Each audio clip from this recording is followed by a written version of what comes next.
ये काठियावाड़ की प्रसिद्ध रियासत भावनगर है, जहाँ पुराने रंग ढंग के साथ साथ नई शैली की अट्टालिकाएं भी बनी हुई हैं। सुंदर महल, बड़े बड़े तालाब, बाग बगीचे और विशाल मंदिरों ने नगर की खूबसूरती को कई गुना बढ़ा दिया है।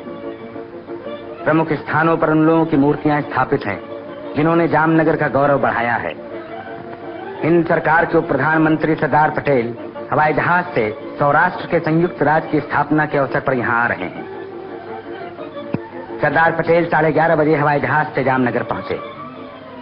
हवाई मैदान पर राज प्रमुख नावानगर के जाम साहब, उप प्रमुख महाराज साहेब भावनगर, श्री UN ढेबर, बंबई सरकार के गृह मंत्री श्री मोरारजी देसाई और नगर के दूसरे प्रमुख सज्जनों ने सरदार वल्लभ भाई पटेल का स्वागत किया और उन्हें हार पहनाए। हवाई मैदान से चलने के पहले हिंद सरकार के गृह मंत्री सरदार पटेल ने सैनिकों की सलामी ली। दरबार भवन के बाहर सड़कों और खुले स्थानों में अनगिनत नगरवासी सरदार पटेल की सवारी के आने की प्रतीक्षा कर रहे हैं। ठीक समय पर सरदार वल्लभ भाई पटेल नावानगर के जाम साहब के साथ राजकीय गाड़ी में दरबार भवन जा रहे हैं। राज प्रमुख नावानगर के जाम साहब ने भरे दरबार में काठियावाड़ की 5 रियासतों के राजाओं से हिंद यूनियन के प्रति राजनिष्ठा की शपथ ली। इनमें भावनगर के महाराजा साहेब, पालिताना के महाराजा साहेब, ध्रागंध्रा के महाराजा साहेब और कोटड़ा संघानी के ठाकुर साहेब भी शामिल थे। रियासत के प्रधानमंत्री श्री UN ढेबर और दूसरे मंत्रियों ने भी इसी प्रकार राजनिष्ठा की शपथ ली। महाराजा साहेब जामनगर ने सरदार वल्लभ भाई पटेल के सामने भारत सरकार के प्रति राजनिष्ठा की शपथ ली। जाम साहब ने इस शुभ अवसर पर भाषण देते हुए कहा कि आज 5 राजपूत राजाओं ने हिंद सरकार के प्रति राजनिष्ठा की शपथ ली है। वे अपने इतिहास और परंपरा को पूरी तरह समझते हैं, इसलिए आप लोगों को इनकी शपथ पर पूरा भरोसा रखना चाहिए। राज प्रमुख होने के नाते मैं संयुक्त राज्य के कामकाज को सुचारू रूप से चलाने की कोशिश करूंगा। अंत में सरदार पटेल ने अपने भाषण में कहा कि आज से राजकीय कामों में राजा और प्रजा का बराबर का अधिकार है, इसलिए प्रजा के कंधों पर भी बहुत बड़ी जिम्मेदारी का बोझ आ पड़ा है। सौराष्ट्र के पुनर्जन्म के साथ ही यहाँ के निवासियों का कर्तव्य है कि वे बापू के दिखाए हुए मार्ग पर चलकर इस नवीन सौराष्ट्र को सदा के लिए फलता फूलता बनाएं। सरदार पटेल दरबार भवन का कार्यक्रम समाप्त होने के बाद जनता को दर्शन देने के लिए बारजे पर पधारे। गांधी चौक में हजारों नर नारी सरदार पटेल के दर्शनों के लिए जमा थे।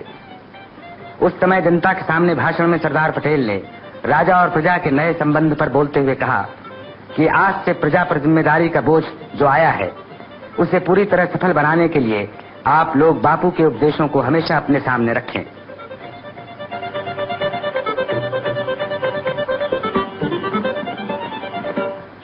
दूसरे दिन बारादरी में सरदार वल्लभ भाई पटेल ने सौराष्ट्र के राज प्रमुख जाम साहब और दूसरे राजाओं से भेंट की।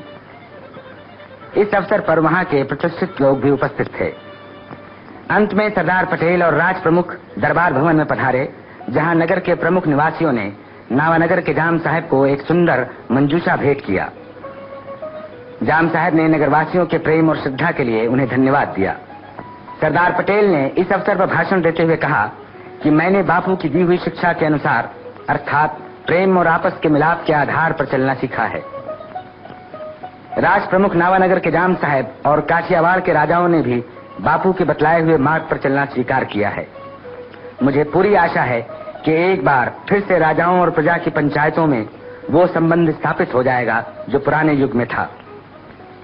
मुझे नए सौराष्ट्र के नेताओं पर पूरा भरोसा है और मुझे विश्वास है कि वे इस कार्य को सफल बनाकर संसार के सामने एक आदर्श रखेंगे।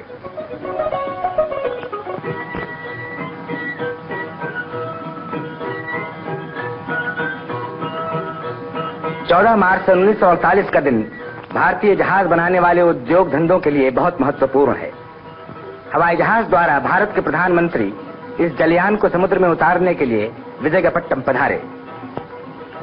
सिंधिया कंपनी के संचालक गण तथा नगर के प्रतिष्ठित नागरिकों ने पंडित जी को फूलमाला पहनाकर उनका स्वागत किया।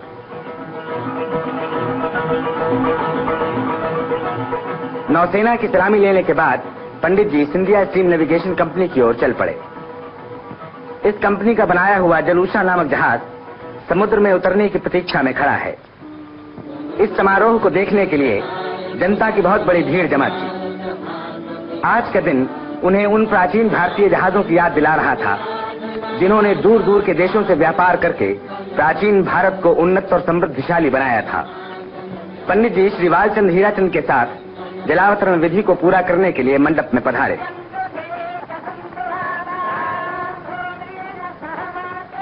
पंडितों ने जहाज को समुद्र में उतारने के समय वैदिक मंत्रों का पढ़ना आरंभ किया। श्री वालचंद हीराचंद ने पंडित जी से जहाज के जलावतरण विधि को पूरा करने की प्रार्थना की। इस अवसर पर श्री वालचंद हीराचंद की ओर से प्रधानमंत्री पंडित नेहरू का स्वागत करते हुए श्री मास्टर ने अपने भाषण में कहा कि पंडित जी के कर कमलों द्वारा हमारी कंपनी के बने हुए पहले जहाज का जलावतरण इस बात को प्रमाणित करता है कि देशी जहाजों के उद्योग धंधे को बढ़ाने में हमारी सरकार का पूर्ण सहयोग है। साथ ही साथ उन्होंने सरकार को विश्वास दिलाया कि हमारी कंपनी अधिक से अधिक संख्या में जहाजों को बनाकर देश को उन्नत और समृद्धशाली बनाने की सदा कोशिश करेगी।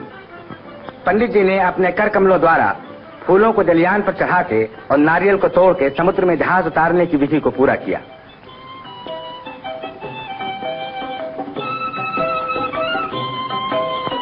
हिंद महासागर के वक्षस्थल को चीरता हुआ जलूसा भारत की कीर्ति पताका समुद्र पर फहराने के लिए चल पड़ा।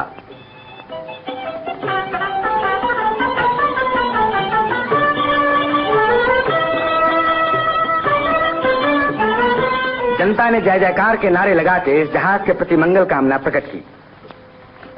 पंडित जी ने इस अवसर पर भाषण देते हुए कहा कि हमारा देश समुद्र और पर्वत के बीच में बसा है। ये समुद्र और पर्वत हमारे देश के माता और पिता हैं। इसलिए हमें अपनी माता से निडर होकर उसकी गोद में खेलते हुए प्राचीन भारत के खोए हुए गौरव को फिर से लौटा लाना चाहिए। जहाजों के कारखानों के बारे में विचार प्रकट करते हुए पंडित जी ने कहा कि जहाज निर्माण के उद्योग को पूर्ण शक्ति से बढ़ाया जाएगा। कंपनी की प्रशंसा करते हुए पंडित जी ने कहा कि सिंधिया स्टीम नेविगेशन कंपनी ने विदेशी सत्ता का सामना करते हुए जहाज संबंधी उद्योग धंधे को अपनाकर देश की जो सेवा की है वो भुलाई नहीं जा सकती। साथ ही साथ उन्होंने इस बात पर हर्ष प्रकट किया कि इस जहाज बनाने के कारखाने के मालिक और मजदूर बड़े सहयोग के साथ जहाजों का निर्माण करके देश को उन्नत करने में सहायक हो रहे हैं। अंत में पंडित जी ने कहा कि मुझे पूरा विश्वास है कि निकट भविष्य में जलूसा के समान हजारों जहाज समुद्र की लहरों से खेलते हुए सारे संसार में भारत की कीर्ति फैलाते रहेंगे।